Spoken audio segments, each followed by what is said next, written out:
I have a crazy client story for y'all, so you're going to want to listen to this. This client first came to me when I was working at my previous salon. She found me on Facebook, called the salon, requested me. She booked for a full highlight. She comes in and explains that she doesn't want anything ashy. She wants straight golden tone, super warm tone blonde. Okay, great.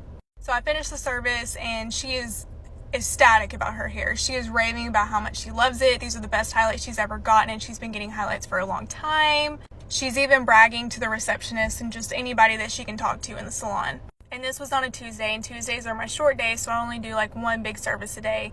And I finished her early, so I was like, oh my god, awesome. I get to go home and just relax. Well, when I get home, I get a call from the owner saying that my client called requesting to speak to her, and she was complaining about her highlights, saying that they're the worst highlights she's ever gotten. Her hair looks gray. I did the worst job ever. And her hair was far from gray. I used straight 9G on her, like straight gold. There's no way her hair was gray. So she books a redo appointment. She doesn't want me to touch her hair, and she doesn't want to come in while I'm working. The day of her redo appointment, she calls and cancels and asks to talk to me. So I get on the phone, and she's super apologetic. She's like, I'm so sorry about calling and saying I hated my hair. I really do love it. You did such a wonderful job. These are really the best highlights I've ever gotten. And I'm like confused because she was just going off about how much she hated her hair and now she loves it. Like, what? So I was like, I don't really know what to say. But I told her, I was like, okay, well, if you ever have a problem with the toner of your hair or anything with your hair, like, just let me know. It's not going to hurt my feelings and I'll fix it for you. She was like, no, you don't need to fix anything. Can I talk to the owner again? I was like, okay, great. So she talks to the owner and she's just going off about how much she loves her hair again.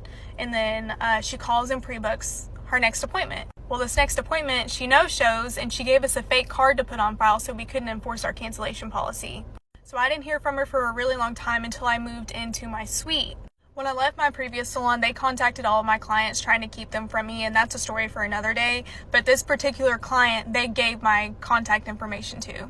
So she texted me wanting to book an appointment, and me being me, I gave her the benefit of the doubt, and I was like, okay, here's my booking link, and she agrees to all of my policies. She books an appointment for a Thursday at 9:30 in the morning. Thursday rolls around, and 9:30 gets there, and I'm waiting, and she's not showing up, and I have a 10-minute late policy, so I'm like, okay, I'm going to give her 10 minutes. And she texts me at 9:42, 12 minutes past her appointment time, that she was on her way. So I explained to her, like, hey, I do have a 10-minute late cancellation policy, and I'm fully booked today, so I'm not going to be able to do your service. And I also explained that she did agree to my cancellation policy, so she will be charged the 50% fee. So I'm getting ready to leave to go home and eat lunch before my next client comes in. I reach down to grab my purse and I look up and she's at my door. Okay, part two.